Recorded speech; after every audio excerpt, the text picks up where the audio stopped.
and welcome once again to the Heir's Lair. I'm your host, Jonathan Taylor. I've recently reminded myself that I refer to myself as a author-tuber as well as a booktuber, and so this video will approach another writing or, authorial topic.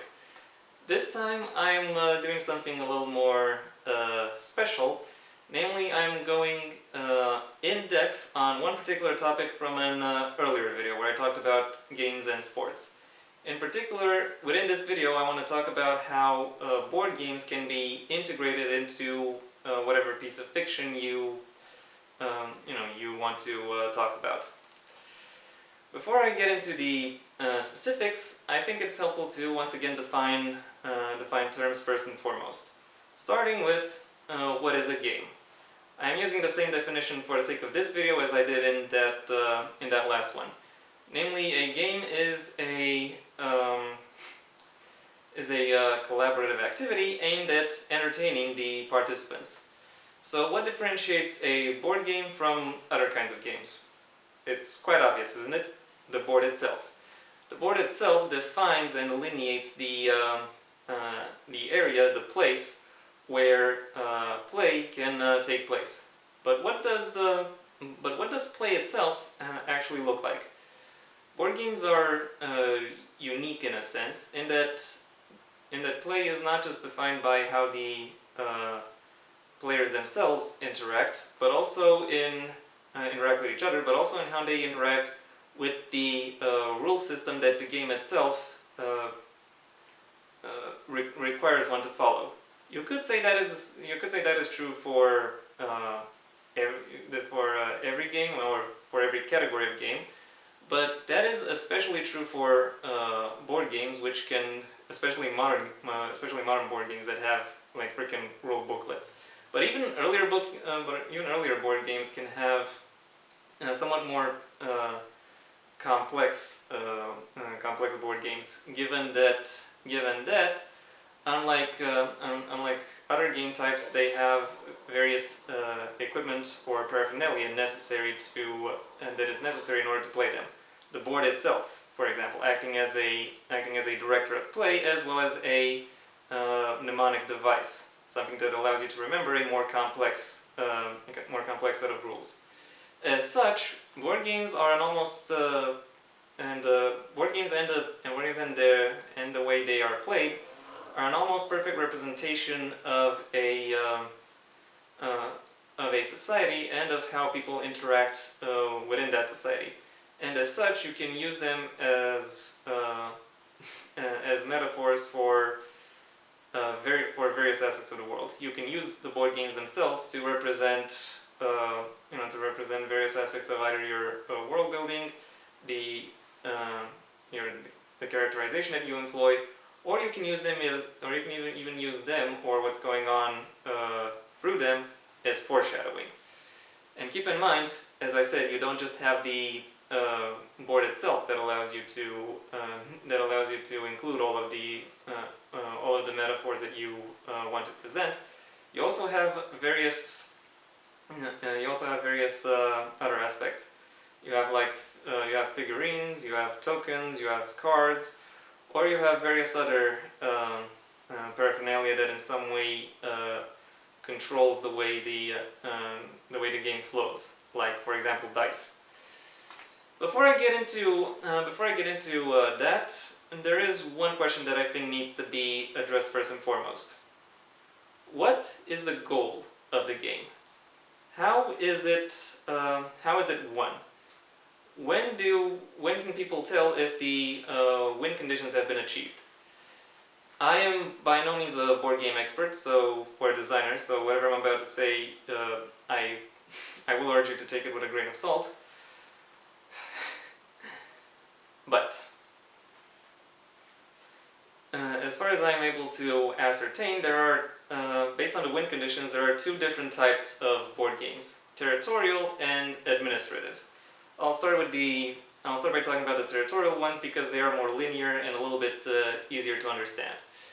A territorial board game is a game where you have a specific area of the board that needs to be either reached or controlled in order to win. It could and there could also be several areas of the board that would need to be controlled in order for the win to occur, or the area that needs to be controlled could also be mobile. In case you're having a hard time wrapping your head around that, the best example of a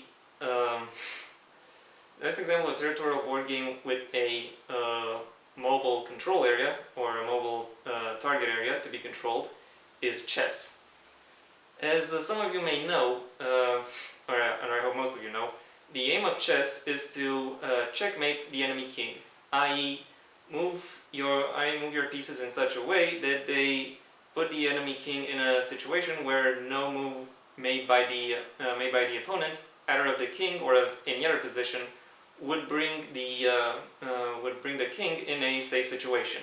In order to assess whether or not you can bring the king piece in a safe situation, you have to be able to assess the board and figure out where it is most effective to place your pieces, as well as protect your own king.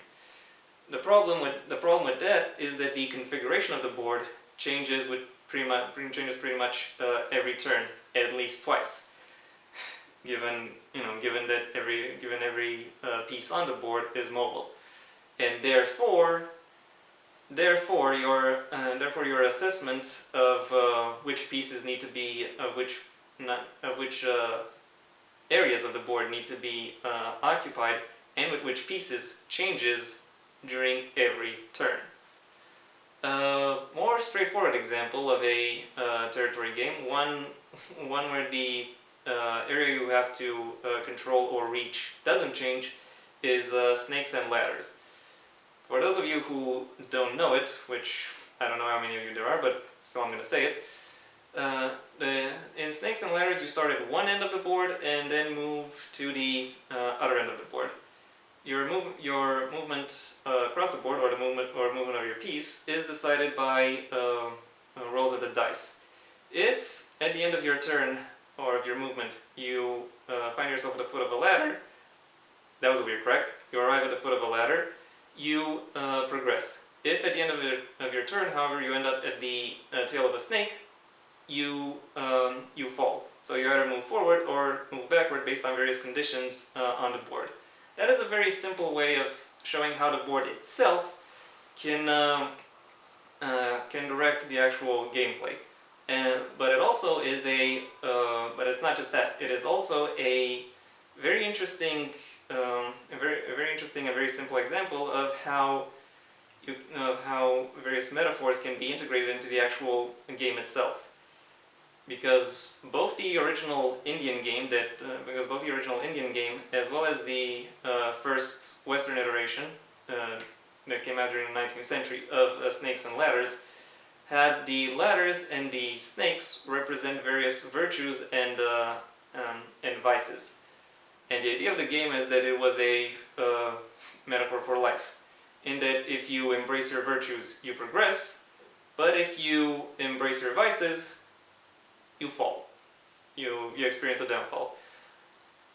That's how you can integrate. That's one example of how you can integrate metaphors by using them as indicators for how the game itself needs to progress. This also allows you to showcase the affinities of your characters for for specific philosophies, lessons, or inclinations, either by their disagreement with one particular game, or by how they think that particular game is poorly designed for whatever reason.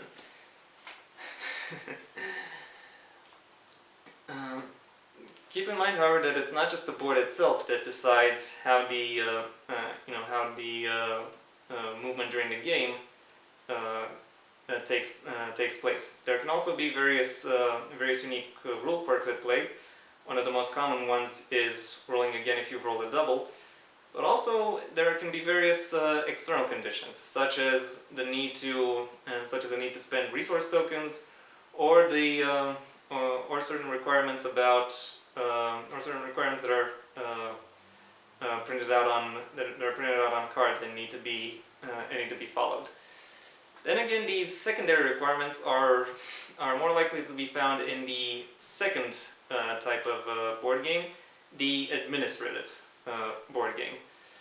With administrative board games aren't typically linear. They have more of a, you can really more obviously more directly talk about a gameplay loop, and the aim of that game is to administer your resources in such a way that a specific goal becomes attainable to you through play. The best example of that is, okay, not necessarily the best example, but the most well-known example is Monopoly. You go over the board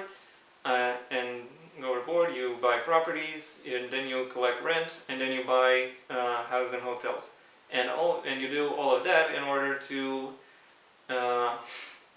have as much as possible, or have as much as possible for yourself, so that you can prevent bankruptcy, or assuming you're playing with a time limit, so that you have as much as possible at the at the end of the time you've decided to play for. Again, you recognize that there are various avenues and directions in which the game can flow, and therefore various influence factors that decide how the game itself is configured. Therefore, these games can also serve as metaphors or representations for some aspect of either the morality or the specific insights of either the players, the creators, or the general society, within which these board games are played. And yeah, that was pretty much all I had to say about how one can integrate board games into one story, and what aspects need to be paid attention to. Well, what do you start out with? How do you progress? And when do you know it is done? With an exceptional caveat of making sure you know if there are any specific meanings to any of the rules or any of the elements of the game. Thank you for your attention. If you enjoyed this video, then please leave a like, and maybe even share this video where you think others will like it as well. If you have anything you'd like to add to anything I just said, the comment section awaits your input.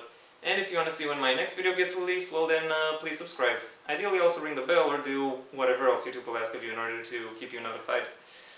My debut novel, Heir to the Empire of the Next Generation, where I mention board games a few times, is available at most major book retailers under a master link in the description down below, right past my social media, which I also suggest you check out, should you feel so inclined.